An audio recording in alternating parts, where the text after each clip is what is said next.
Recording in progress. Uncle Vanya, Act 4. Voitsky's bedroom, which is also his office. A table stands near the window. On it are ledgers, letter scales, and papers of every description. Nearby stands a smaller table belonging to Astrov, with his paints and drawing materials.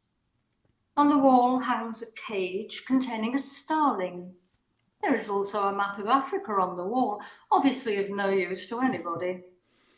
There is a large sofa covered with buckram. A door to the left leads into an inner room, one to the right leads into the front hall, and before this door lies a mat for the peasants with their muddy boots to stand on. It is an autumn evening. The silence is profound. Telegin and Marina are sitting facing one another, winding wool. Be quick, Marina, or we shall be called away to say goodbye before you have finished. The carriage has already been ordered. I am a little tired. They are going to Kharkov to live. They do well to go. They have been frightened. The professor's wife won't stay here an hour longer.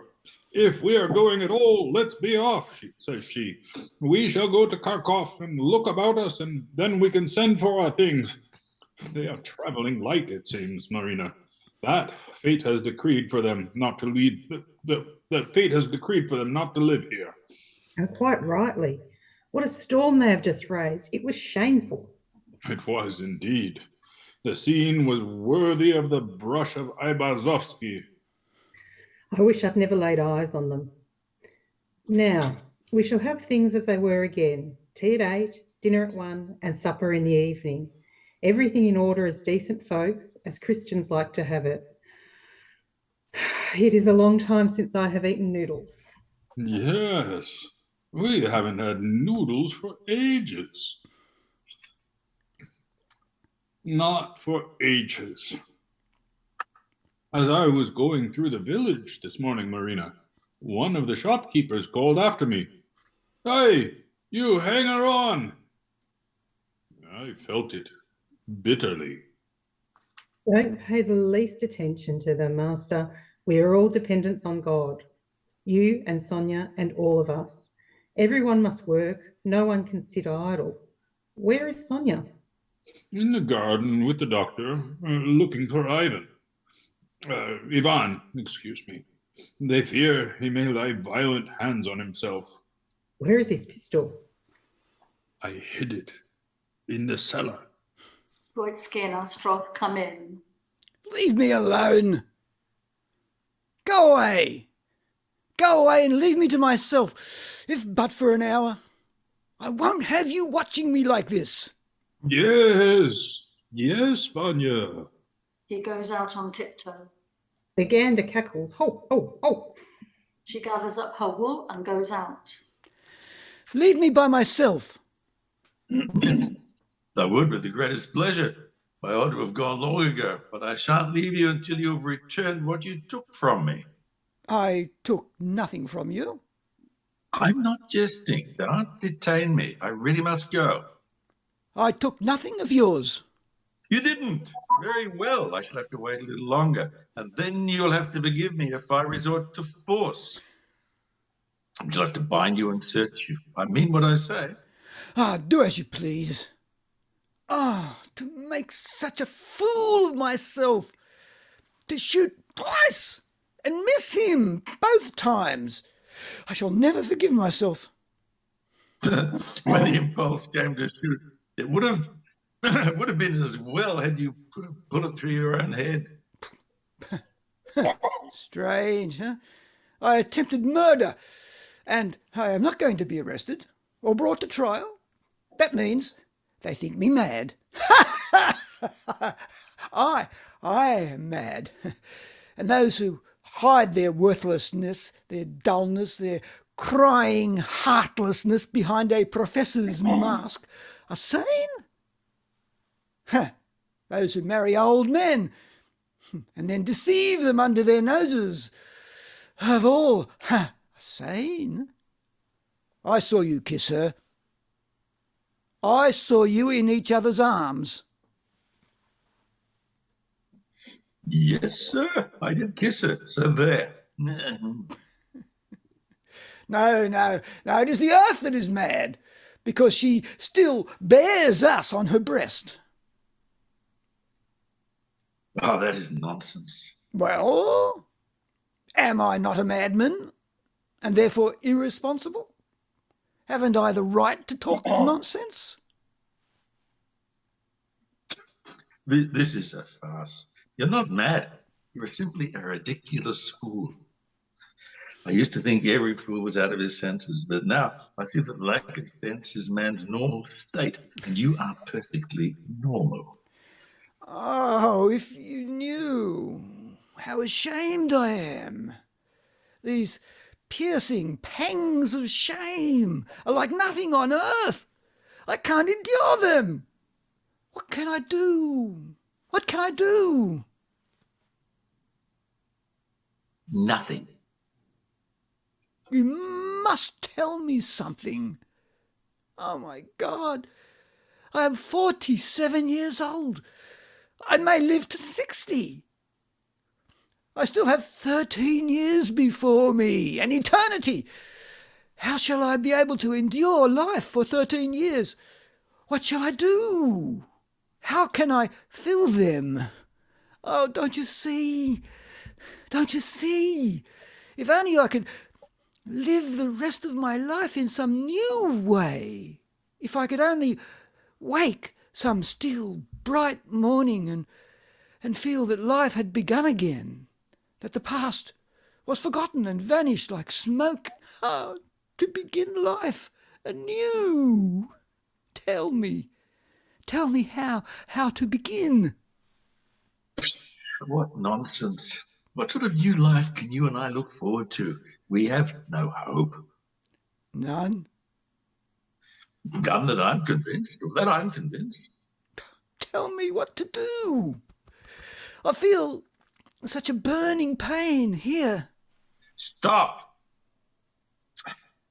It may be that posterity, which will despise us for our blind and stupid lives, will find some road to happiness. But we, you and I, have but one hope. The hope that we may be visited by visions, perhaps by pleasant ones as we lie resting in our graves. Yes, brother, we were only two respectable, intelligent men in this country, you and I. 10 years or so of life of ours, this miserable life, have sucked us under, and we have become as contemptible and petty as the rest. Don't try to talk me out of my purpose. Give me what you took from me, will you? I took nothing from you. You took a little bottle of morphine out of my medicine case. Listen, if you are positively determined to make an end to yourself, go into the woods and shoot yourself there. Give up the morphine. There will be a lot of talk and guesswork. People will think I gave it to you. Don't fancy having to perform a post-mortem on you. You think I should find it interesting? Sonia comes in. Leave me alone. Sonia, your uncle has stolen a bottle of morphine out of my medicine case and won't give it up. Tell him that his behavior is, well, unwise. I haven't time. I must be going. Uncle Vanya, did you take the morphine? Yes, he took it. I'm absolutely sure. Give it up. Why do you want to frighten us? Give it up, Uncle Vanya. My misfortune is perhaps even greater than yours, but I'm not plunged into despair. I endure my sorrow and endure it until my life comes to a natural end. You must endure yours too. Give it up. You darling Uncle Vanya, give it up. You are so good. I'm sure you'll have pity on us and give it up. You must endure your sorrow, Uncle Vanya. You must endure it. Voitsky takes the bottle from the drawer of the table and hands it to Astrov. Oh, there it is. Now, we must get to work at once. We must do something, or else I shall not be able to endure it. Yes, to work. As soon as we have seen them off, we shall go to work. Everything is in a muddle. Now I can be off. Helena comes in. Are you here, Ivan? We are starting in a moment. Go to Alexander. He wants to speak to you. Go, Uncle Vanya. Come, you and Papa must make peace. That is absolutely necessary. Sonia and Wojtski go out. I'm going away. Goodbye. So soon. The carriage is waiting. Goodbye. You promised me you would go away yourself today. I've not forgotten. I'm going at once. Were you frightened? Was it so terrible? Yes. Couldn't you tomorrow in the forest? No, it is all settled. And that is why I can look you so bravely in the face. Our departure is fixed. One thing I must ask of you. Don't think too badly of me. I should like you to respect me. Stay, I implore you. Confess that there is nothing for you to do in this world. I've no object in life. There's nothing to occupy your attention. You have no object in life. There's nothing to occupy your attention. And sooner or later, your feelings must master you. It is inevitable. It would be better. It happened not in Chekhov or in Kursk, but here in nature's lap. It would at least be poetical, even beautiful. Here you have forests, the houses half in ruins, Turgenev were hearts of. How comical you are. I'm angry with you, and yet I shall always remember you with pleasure. You are interesting and original. You and I will never meet again, and so I shall tell you, why should I conceal it, that I am just a little in love with you. Come, one more last pressure of our hands, and then let us part good friends. Let us not bear each other any ill will. Yes, go. You seem to be sincere and good, and yet there is something disquieting about all your personality. No sooner do you arrive here with your husband than everyone whom you found busy and actively creating something was forced to drop his work and give himself up to for the whole summer, to your husband's gout and yourself. You and he have infected us with your idleness. I've been swept off my feet. I have not put my hand to a thing for weeks, during which sickness has been running its course unchecked among people. The peasants have been pasturing their cattle in my woods and young plantations. Go where you will, you and your husband. You and your husband will always carry destruction in your train. I'm joking, of course, yet I'm straight sure that had you stayed here, we should have been overtaken by the most immense desolation. I would have gone to my ruin with you, and you would have not have prospered. So go. E finita la commedia. I shall take this pencil for memory. How strange it is. We meet, and then suddenly it seems that we must part forever. Now that's the way of this world. As long as we are alone, if your Uncle Vanya comes in with a bouquet, allow me to kiss you goodbye. May I? Ah, so splendid. I wish you every happiness. For once in my life, I shall, and scorn the consequences. Must go. Yes, go. If the carriage is there, then start at once. E finita. Wojtski, Serebrakov, Madame Boyskaya with her book, Telegin and Sonia come in. Shame on him who bears malice for the past. I've gone through so much in the last few hours that I feel capable of writing a whole treatise on the conduct of life for the instruction of posterity. Gladly accept your apology and myself ask for your forgiveness. Helena embraces Sonia. Mother? Have your picture taken, Alexander, and send me one. You know how dear you are to me. Goodbye, Your Excellency. Don't forget us. Goodbye. Goodbye, all. Many thanks for your pleasant company. I have a deep regard for your opinions and your enthusiasm, but let me, as an old man, give one word of advice at parting. Do something, my friend. Work. Do something. Good luck to you all. He goes out, followed by Madame Voitskaya and Sonia. Goodbye. Forgive me. I shall never see you again. Goodbye, dear boy. And then she lightly kisses his head as he bends over her hand and goes out. Tell them to bring my carriage around too. Waffles. Oh, all right, old man. Astrov and Voitsky are left behind alone. Astrov collects his paints and drawing materials on the table and packs them away in a box. Why don't you go to see them off? Oh, let them go. I can't go out there. I feel too sad. I must work on something at once. To work.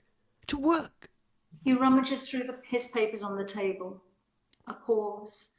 The tinkling of bells is heard as the horses trot away. They've gone. The professor, I suppose, is glad to go. He couldn't be tempted back now by a fortune. Marina comes in. They have gone. She sits down in an armchair and knits her stocking. Sonia comes in, wiping her eyes. They have gone. God be with them. And now, Uncle Vanya, let us do something. To work. It is a long since you and I have sat together at this table. No ink. How sad is it to see them go? Madame Voitskaya comes slowly in. They have gone. She sits down and at once becomes absorbed in her book. Sonia sits down at the table and looks through an account book. First, Uncle Vanya, let us write up the accounts. They're in a dreadful state.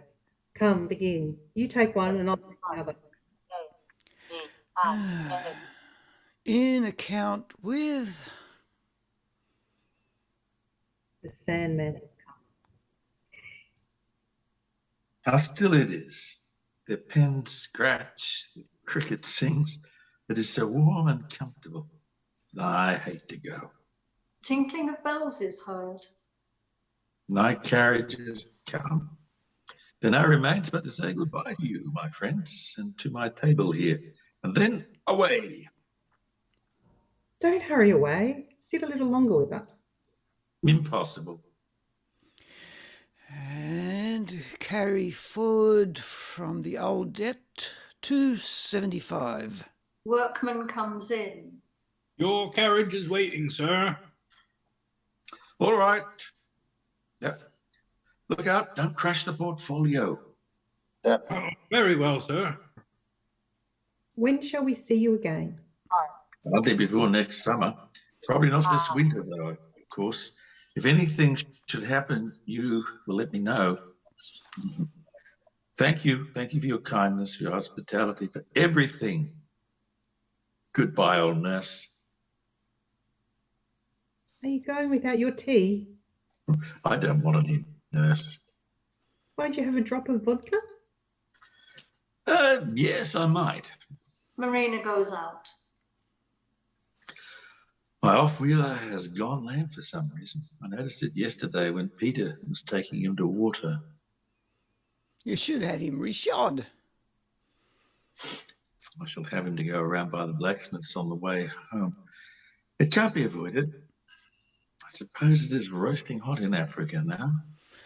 Yes, I suppose it is. Marina comes back carrying a tray on which are a glass of vodka and a piece of bread. Help yourself. Astrov drinks. To your good health. Eat your bread with it. No, I like it so. And now, goodbye. You needn't come out to see me off, nurse. He goes out. Sonia follows him with a candle to light him to the carriage. Marina sits down in her armchair. On the 2nd of February, 20 pounds of butter. On the 16th, 20 pounds of butter again. Buckwheat flour. A pause. Bells are heard tinkling. He has gone. Sonia comes in and sets the candlestick on the table. He has gone. Total 15.25. Sonia sits down and begins to write. Oh, the Lord have mercy. Telegin comes in on tiptoe, sits down near the door, and begins to tune his guitar. Oh, my child, I am miserable. If you only knew how miserable I am. What can we do? We must live our lives. Yes, we shall live, Uncle Vanya. We shall live through the long procession of days before us and through the long evenings. We shall patiently bear the trials that fate imposes on us. We shall work for others without rest, both now and when we are old. And when our last hour comes, we shall meet it humbly, and there beyond the grave we shall say that we have suffered and wept and that our life was bitter, and God will have pity on us. Ah, then, dear uncle, we shall see that bright and beautiful life. We shall rejoice and look back upon our sorrow here, a tender smile, and we shall rest. I have faith, uncle, fervent, passionate faith. Sonia kneels down before her uncle and lays her head on his hands. She speaks in a weary voice. We shall rest. Telegin plays softly on the guitar. We shall rest. We shall hear the angels. We shall see heaven shining like a jewel. We see all evil and all our pain sink away in the great compassion that shall unfold the world. Our life will be as peaceful and tender and sweet as a caress. I have faith. I have faith. My poor, poor Uncle Vanya, you are crying. You have never known what happiness was. But wait, Uncle Vanya, wait. We shall rest. We shall rest. The watchman's rattle is heard in the garden. Telegin plays softly. Madame Voitskaya writes something on the margin of her pamphlet. Marina knits her stocking. We shall rest. The curtain slowly falls. And the audience erupts. Oh, what a The audience is on their feet. Really The audience is drowning out the auditorium with the sounds of applause. There's whistling and catcalls and cheers. It's no wonder the Bolsheviks shot a lot of them and packed the rest off into the foreign exile. Anyway, sorry. There you are, another masterpiece under our belts. Love it. So Russian, isn't it? That whole denouement. We shall suffer and we shall work and we shall die. Yeah. Then maybe we'll know a little bit of happiness. Yes, I don't know. It's mysterious. You know, they still had 25 years military service when this was written. And, I think